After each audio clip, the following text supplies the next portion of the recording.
in the paradise that you have prepared for us. In Jesus' mighty name, amen. Brothers and sisters, please open your Bible and the book of Exodus. In the book of Exodus, chapter 22, verses 21 to 27. Thus says the Lord, you shall not wrong or oppress a resident alien, for you were aliens in the land of Egypt. You shall not abuse widows or orphans. If you do abuse them, when you cry out to me, I will surely hear your cry. My wrath will burn, and I will kill you with the sword, and your wives shall become widows, and your children orphans.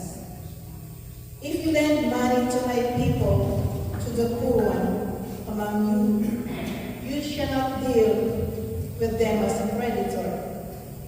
You shall not exact interest from them. If you take your neighbor's cloak and palm, you shall restore it to that person before the sun goes down. For it may be their only clothing used as over. In what else shall that person sleep? And if that person cries out to me, I will listen, for I am compassionate. Brothers and sisters, the word of the Lord. Thanks be to God. Good morning. Good morning. Sit down, please.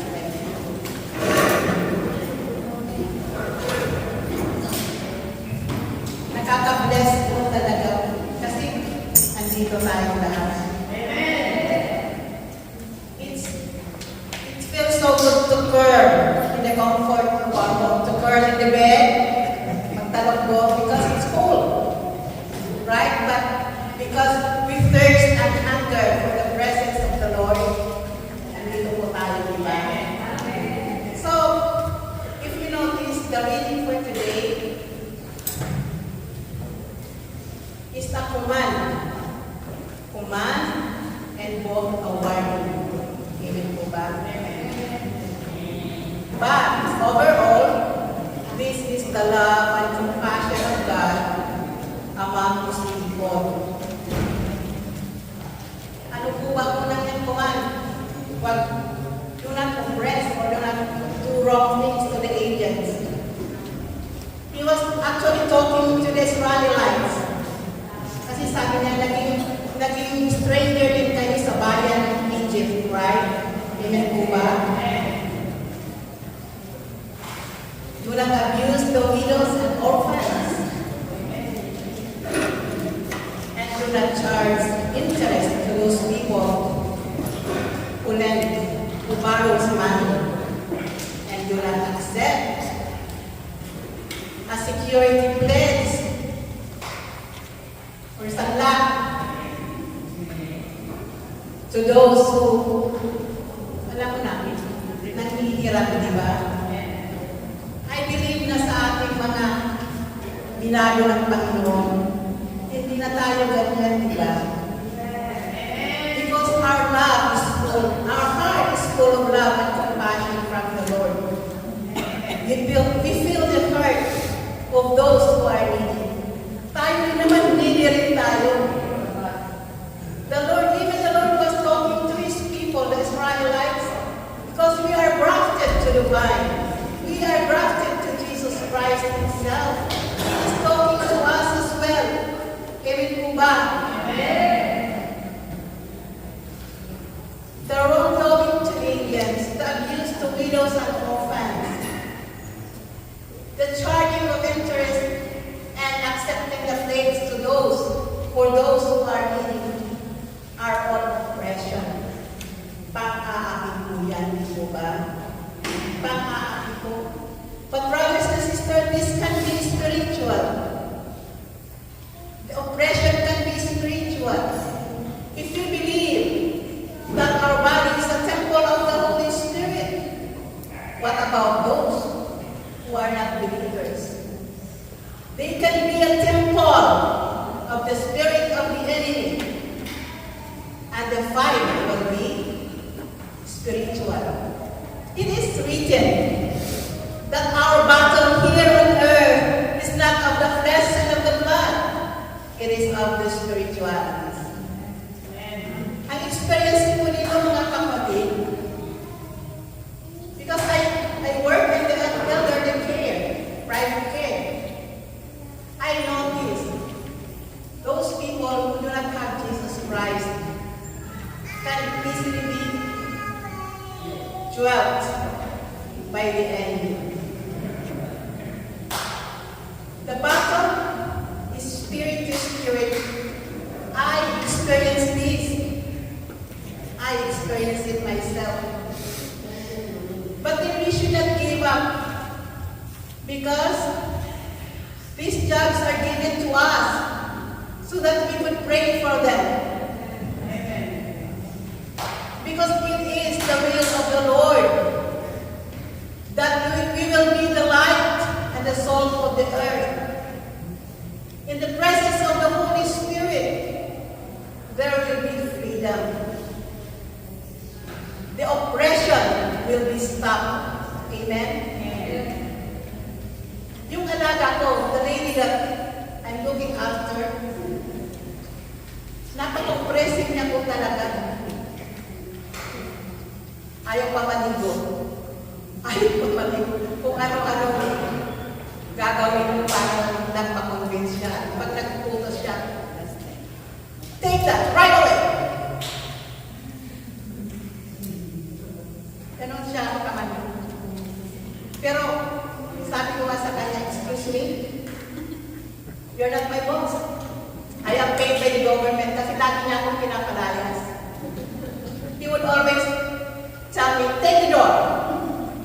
And I would tell him, excuse me, you are not my boss. My boss is the government. They're the one paying me. Be nice and act like a human being, okay? Because if I will not stop my feet,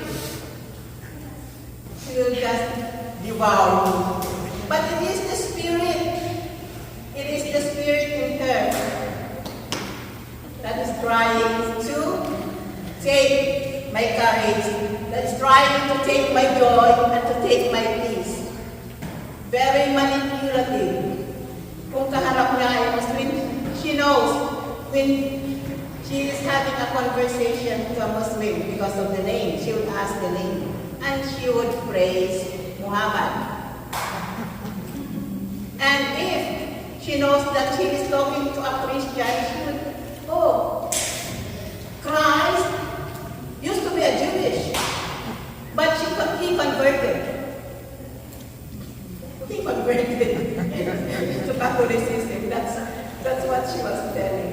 So my brothers and sisters, hindi lang po talaga pag-aapi na literal ang binibigay na mensahe dito sa ating pagbasa sa araw na ito. Dahil maaaring spiritual po ito, dahil ito po ang nasusulat sa Biblia na ang labanan po ay hindi sa laman at sa tubo, kundi sa Espiritu. We must be watchful. And the revenge is not for us. We cannot retaliate. Ang totoo po, hindi ako pumapasa kasi pinapatulan ko po yung matanda kasi sobra po talaga. Nakukubos ko ang pasensya ko. Gusto ko siyang bihisan. I want to chase her for the night clothes. She would tell me, hey, you're not my boss. You should listen to me. Gusto pa rin. Napakahirap. Napakahirap talaga. Pero sabi ko nga sa Panginoon, I'm doing this, Lord. I go to her place voluntarily just for her to take showers. I want to help the other girl. And I'm telling the Lord, Lord, I'm doing this because you planted love and compassion in my heart. And I wanted to glorify your name. Hablutin ka. Mahirap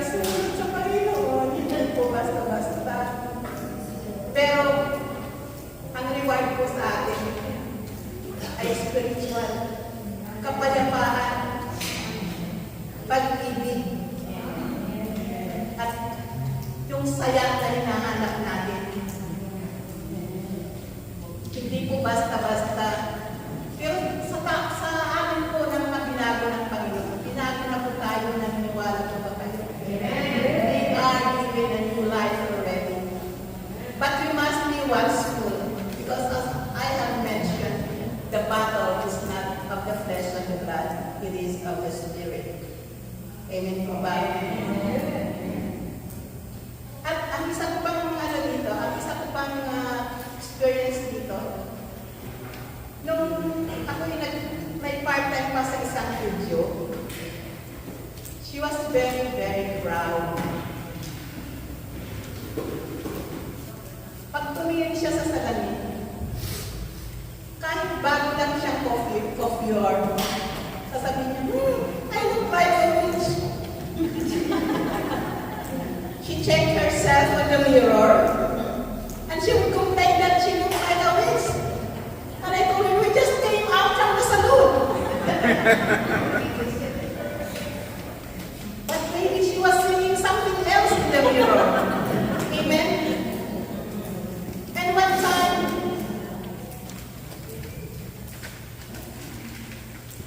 time, I prayed for her. But first we argue and I prayed. And I speak in tongues when I prayed and I hugged her. And there was so much power welling in my heart. Nung hinag ko siya, I was screaming actually. I was telling her, take this love of Jesus overflowing from my heart. It's free. It's free. Kaya yung puso ko ay tinapat ko sa kanya. And then, it took probably 15 minutes to be over. The following day that I came, napakahapon po na mukha ng maganda. I told her, come into the mirror. Because you look so beautiful. You don't even need to smile. Your eyes is already smiling. And I believe when the power was overflowing in my heart and I hugged her, she had the deliverance. She looks so beautiful. Napakahapon ng mukha ko. And I told her, you don't even need to smile. Your eyes are smiling already. And I took a picture of her. But then, when I told her to acknowledge the Lord, to acknowledge the name of Jesus, because she was Jewish, she told me, Johnny, just pray to your God, and I will pray to my God. But I told her, but it was to Jesus that I prayed for you. You need to acknowledge His name. You need to thank Him. No. You just pray to your God, and I will pray to my God. And after 2 days, the Holy Spirit told me, you will leave here soon. Your job is finished. Dalawang beses po ako sinabihan, you will leave here soon. Your job is finished. So nung sinabi ko sa kanya, we need to look for somebody because I will leave you in 2 weeks. Is that what Jesus teach you to do?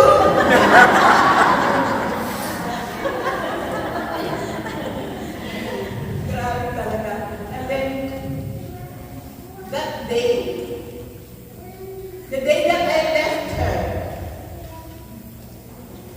she told me that her body twisted because she called me from the emergency. She called the ambulance to go to the hospital. Dahil nag-twist daw yung kanyang katawan. But she was put in the psychiatric ward. Yeah. Psychiatric. But dahil naaway na lahat ng katao, naaway. And I told her when she called me, you know what? You are possessed with demonic spirits. And she told me, maybe. That is one example of oppression, my brothers and sisters. And pity to those who have no Jesus in their lives. wants to. This is the teaching, this is the command, and this is no warning. Dahil sinasabi ng Panginoon ang hindi sumunod sa utos niya na ito, magpapahirap sa mga balo, magpapahirap sa mga ulilan. I will make your wives widows and your children orphans. I will kill you with the sword. Yun ang sabi ng Panginoon. Kaya ito ay aral, ito ay utos, at ito ay babala. Amen. Tayo po ay magtayo na. In the name of the Father, the Son, and the Holy Spirit. Amen. We praise and thank you, Lord, for this moment, Lord, for the holiness of your words we have shared, for the inspiration of the word, O Lord, that is planted in our hearts. We praise and thank you and magnify your name.